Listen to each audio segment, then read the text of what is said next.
നമസ്കാരം, എല്ലാവർക്കും വീണ്ടും സ്വാഗതം. വീണ്ടും ഒരു പുതിയ വീഡിയോയിലേക്ക് വീണ്ടും ഗുരുവായൂരപ്പൻ്റെ പേര് ഞാൻ സ്വാഗതം പറയുവാണേ. ആദ്യം തന്നെ ഞാൻ വീണ്ടും ക്ഷമ ചോദിക്കുവാണേ. കാര്യം പറഞ്ഞു കഴിഞ്ഞാൽ എനിക്ക് കുറേ എൻക്വയറീസ് വന്നു. കുറേ എന്ന് പറഞ്ഞു കഴിഞ്ഞാൽ ഒരു 19ഓളം എൻക്വയറീസ് വന്നു. എനിക്ക് റിപ്ലൈ കൊടുക്കാൻ ഞാൻ ഇച്ചിരി വൈകി. കാരണം എന്താണെന്ന് വെച്ചാൽ കുറച്ച് അസ്വസ്ഥതകളും കാര്യങ്ങളും ഉണ്ടായതുകൊണ്ടും എനിക്ക് റിപ്ലൈ തരാൻ പറ്റിയില്ലായിരുന്നു കേട്ടോ. കാര്യം പരീക്ഷ ഉണ്ടായിരുന്നു, അറിയാമല്ലോ. ഞാനൊരു PG സ്റ്റുഡൻ്റാണ്. അതിനനുസരിച്ച് പരീക്ഷ, പ്രോജക്റ്റ്, അങ്ങനെ കുറേ കാര്യങ്ങൾ നിരന്നിരിക്കുന്നതുകൊണ്ട് നമുക്ക് എപ്പോഴും ഇൻസ്റ്റാഗ്രാമിൽ അത്രയും ആക്റ്റീവും അല്ല കേട്ടോ. ഈ വീഡിയോ ഇടും, പോസ്റ്റ് ഇടും, ഇടയ്ക്ക് റീൽസ് കാണാൻ അവിടെ കയറും എന്നല്ലാതെ എനിക്ക് ഇൻസ്റ്റാഗ്രാമുമായിട്ട് വലിയ ബന്ധമൊന്നുമില്ല. പക്ഷേ ഭഗവാന്റെ കാര്യങ്ങൾ കറക്റ്റായിട്ട് അവിടെ അപ്ഡേറ്റ് ചെയ്യുന്നുണ്ട്. അപ്പം ഇതിൻ്റെ അകത്ത് നമ്മുടെ യൂട്യൂബ് ഫാമിലിയിലെ കുറച്ച് ആൾക്കാർക്ക് എന്താ പറയുക, എൻ്റെ ഇൻസ്റ്റാഗ്രാം ID അറിയാം. അവർ കറക്റ്റായിട്ട് എൻക്വയറി ചെയ്യുന്നുണ്ട് കേട്ടോ. അതുകൊണ്ട് തന്നെ ഭയങ്കര സന്തോഷമുണ്ട്. ഭഗവാനെ അന്വേഷിക്കാൻ കുറേ പേരുണ്ട്. അത് തന്നെയല്ലാതെ ഭഗവാനുമായിട്ട് കുറേ പേരെ കണക്ട് ചെയ്യാൻ പറ്റി എന്നുള്ളത് എനിക്ക് ഭയങ്കര സന്തോഷമുള്ളൊരു കാര്യമാണ്. അതായത് നമ്മളുടെ ഗുരുവായൂരപ്പനുമായിട്ട് കണക്ട് ചെയ്യുക എന്നല്ല അതിനർത്ഥം. ഡൗട്ടുകളും കാര്യങ്ങളും ഒക്കെ എനിക്ക് ക്ലിയർ ചെയ്ത് കൊടുക്കാൻ പറ്റി. അതുപോലെ തന്നെ ഒരു എന്താ പറയണേ, നമ്മുടെ ഗുരുവായൂരപ്പനെ പറഞ്ഞ് കുറേ പേർക്ക് ഇൻഫ്ലുവൻസ് ചെയ്യാൻ സാധിച്ചു. ഇപ്പോൾ എന്നെപ്പോലെ തന്നെ കുറച്ച് പേരും ഗുരുവായൂരപ്പനെ അലങ്കരിക്കാനും ഗുരുവായൂരപ്പനെ സ്നേഹിക്കാനും തുടങ്ങിയത് എന്നറിഞ്ഞത് ഭയങ്കര സന്തോഷമുള്ളൊരു കാര്യമാണ്. ഒരുപാട് നന്ദിയുണ്ട് സ്നേഹത്തിനും സപ്പോർട്ടിനും. അതുപോലെ തന്നെ ഭഗവാനെക്കുറിച്ച് ഓരോരോ എന്താ പറയുന്നത് സജഷൻസ് പറഞ്ഞു തരുന്നു. നമുക്ക് ഒരു കൺഫ്യൂഷൻ വരുമ്പോൾ നമ്മളെ സഹായിക്കാൻ കുറേ പേര് വരുന്നു. ഒന്ന് ആലോചിച്ച് നോക്കൂ, എന്തൊരു സന്തോഷമാവുമെന്ന്. ശരിക്കും മനസ്സ് നിറഞ്ഞ സന്തോഷത്തോടെയാണ് കേട്ടോ ഞാനിപ്പോൾ കാര്യം പറയുന്നത്. നിങ്ങൾക്ക് സംശയങ്ങളോ അതുപോലെ തന്നെ എന്തെങ്കിലും സജഷൻസോ ഉണ്ടെങ്കിൽ വീഡിയോയുടെ താഴെ കമൻറ്റ് ചെയ്ത് കഴിഞ്ഞാൽ എനിക്ക് പെട്ടെന്ന് പറഞ്ഞു തരാൻ സാധിക്കും കേട്ടോ. അതായത് എനിക്ക് ഒരു മീഡിയത്തിൽ നോക്കിയാൽ മതിയല്ലോ. എല്ലാവർക്കും പേഴ്സണൽ മെസ്സേജ് അയച്ചു കഴിയുമ്പോഴത്തേക്കും എന്താ പ്രശ്നം എന്ന് പറയുമ്പം ചിലർ ചോദിക്കുന്ന ഒരേ സെയിം ക്വസ്റ്റ്യൻ ആയിരിക്കും. അപ്പോൾ സെയിം ക്വസ്റ്റിന് സെയിം ആൻസർ തന്നെ ഞാൻ വീണ്ടും റിപ്പീറ്റ് ചെയ്യണ്ടേ. അപ്പോൾ എനിക്ക് കമൻ്റ് ആണെങ്കിൽ എനിക്ക് ഒറ്റത്തവണ എനിക്ക് വീഡിയോയിലൂടെ പറഞ്ഞാൽ മതിയല്ലോ. അതാണ് കേട്ടോ ഞാൻ ഉദ്ദേശിച്ചത്. അപ്പോൾ സപ്പോർട്ട് ചെയ്യുക. ഇപ്പോൾ ഇന്നത്തെ അലങ്കാരം എന്ന് പറയുന്നത് നമ്മുടെ ഊഞ്ഞാലാടുന്ന ഉണ്ണിക്കണ്ണനാണ്. ഇത് പെട്ടെന്നെടുത്തൊരു തീരുമാനമാണ് ഈ ഒരു എന്താ പറയുക ഈ അലങ്കാരം എന്ന് പറയുന്നത്. ചതുർബാഹുവായിട്ട് ചാർത്താം എന്നോർത്തുകൊണ്ടായിരുന്നു വെച്ചിരുന്നത്. പക്ഷേ എന്തോ ഗുരുവായൂരപ്പൻ്റെ നിയമം കൊണ്ട് അത് ഊഞ്ഞാലാടുന്ന കണ്ണനായിട്ട് ചാർത്താനായിട്ടുള്ള ഒരു അവസരം കിട്ടി. ഭയങ്കര സന്തോഷമുണ്ട്. അതുപോലെ തന്നെ അന്ന് നമ്മളുടെ ഗുരുവായൂരപ്പൻ്റെ അലങ്കാരവും ഊഞ്ഞാലാടുന്ന ഉണ്ണിക്കണ്ണനായിട്ടായിരുന്നു. അതൊരു അപ്രതീക്ഷിത അനുഭവമായിരുന്നു കേട്ടോ. അത് പറയാതിരിക്കുക. അത് ഒരു ഒറ്റത്തവണയല്ല നമുക്കുണ്ടായത്. അതായത് നമ്മുടെ താമരക്കണ്ണനില്ലേ, താമരക്കണ്ണൻ്റെ അലങ്കാരവും ഇതുപോലെ തന്നെയായിരുന്നു. താമരക്കണ്ണനായിട്ട് അവിടെ ചാർത്തി അപ്പോൾ ഒരു വല്ലാത്തൊരു സന്തോഷമായിരുന്നു.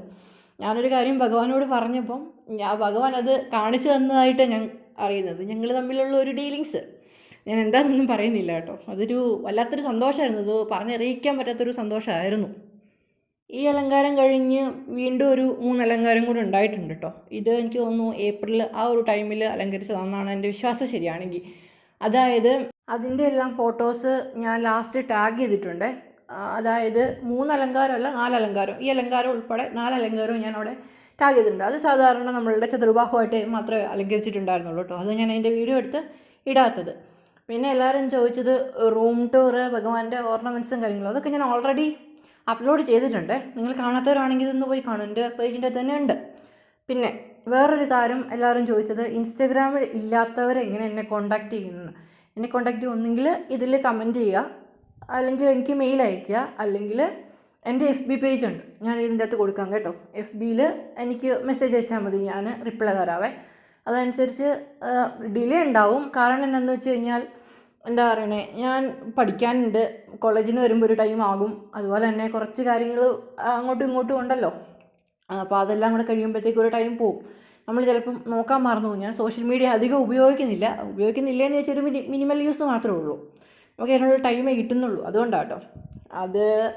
അതുകൊണ്ട് തന്നെ റിപ്ലൈയും വൈകുന്നുണ്ട്. പക്ഷേ മാക്സിമം ഞാൻ റെസ്പോണ്ട് ചെയ്യാൻ ശ്രമിക്കുന്നുണ്ട് കേട്ടോ. ഞാൻ അയച്ചവർക്കെല്ലാം ഇപ്പോൾ തന്നെ ഞാൻ റെസ്പോണ്ട് ചെയ്തിട്ടുണ്ട് എന്നാണ് ഞാൻ വിശ്വസിക്കുന്നത്. ഇനി ആർക്കെങ്കിലും റെസ്പോൺസ് കിട്ടിയിട്ടില്ലെങ്കിൽ വീണ്ടും എനിക്കൊരു മെസ്സേജ് അയച്ചിട്ടാൽ മതി കേട്ടോ. അപ്പോൾ ഞാൻ അതിന് റിപ്ലൈ തന്നോളാം. പിന്നെ ഹായ് ഹലോ എന്നുള്ള മെസ്സേജിന് എനിക്ക് റിപ്ലൈ തരാൻ സാധിക്കില്ല. കാരണം എന്താണെന്ന് വെച്ചാൽ ഒത്തിരി പേരും സംശയങ്ങൾ ചോദിച്ച ആൾക്കാരുണ്ട്. അവർക്ക് എനിക്ക് റിപ്ലൈ കൊടുക്കാതെ നമ്മളെങ്ങനെയാണ് വേറുള്ളവർക്ക് റിപ്ലൈ കൊടുക്കുന്നത്? അവർക്കൊരു പ്രയോറിറ്റി കൊടുക്കണ്ടേ അവർക്ക്. അപ്പം അവർക്കുള്ള പ്രയോറിറ്റി കഴിഞ്ഞിട്ടേ ഉള്ളൂ കേട്ടോ ഞാൻ ബാക്കിയുള്ളവർക്ക് പ്രയോറിറ്റി തരുന്നത്. കാരണം ഭഗവാനെ ഇഷ്ടപ്പെടുന്നതും ഭഗവാനെ സ്നേഹിക്കുന്നതുമായിട്ടുള്ള കുറേ ആൾക്കാരുണ്ട്. അവരെ നമുക്ക് വൈകിക്കാൻ പാടില്ലല്ലോ.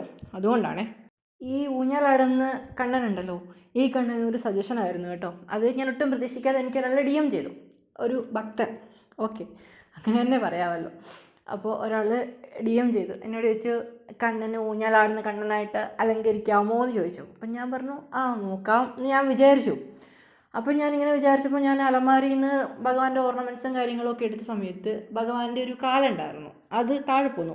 നമ്മൾ എക്സ്ട്രാ ഫിറ്റിംഗ് കേട്ടോ, നമ്മൾ MVD കാലെന്ന് പറഞ്ഞ് കളിയാക്കുന്ന ആ ഒരു കാല്, ആ കാല് താഴെ പോകുന്നത്. അപ്പം ഞാനടുത്ത് എന്തായത്, അത് എടുത്ത് വെക്കും തോറും ഇതിങ്ങനെ താഴെ പോന്നിട്ടിരിക്കുക. എന്നാൽ എന്തായിരിക്കണം, എന്നാൽ നമുക്ക് താമരക്കണ്ണനായിട്ട് ചാർത്താം എന്നാണ് ഞാൻ വിചാരിച്ചത് ആദ്യം. അപ്പോൾ ഓക്കെ, എന്നാൽ താമരക്കണ്ണനായിട്ട് ചാർത്തിയേക്കാം എന്ന് വിചാരിച്ച് കഴിഞ്ഞപ്പോൾ ആ കാല് അവിടെ ഫിറ്റായിട്ട് ഇരിക്കുന്നില്ല. അപ്പം ഞാനോർത്ത് എന്താ ഈ കാര്യം, ഈ മടക്കി വെച്ചിട്ടും കാലം എന്താ അവിടെ ഇരിക്കാത്തതെന്ന്. അത് ഞാൻ ചുമ്മാ പറഞ്ഞു, എന്നാൽ നീ ഇങ്ങനെ ഇരുന്നോളാൻ പറഞ്ഞുകൊണ്ട് ഞാൻ ചുമ്മാ കാല് താഴോട്ടിട്ടു. താഴോട്ട് കഴിഞ്ഞപ്പോഴത്തേക്കും എന്നോട് എൻ്റെ വീട്ടുകാർ പറഞ്ഞു, എന്നാൽ അതിലൊരു ഊഞ്ഞാൽ ഫിറ്റ് ചെയ്തുകൂടെയെന്ന് എന്നോട് എൻ്റെ അമ്മ ചോദിച്ചു.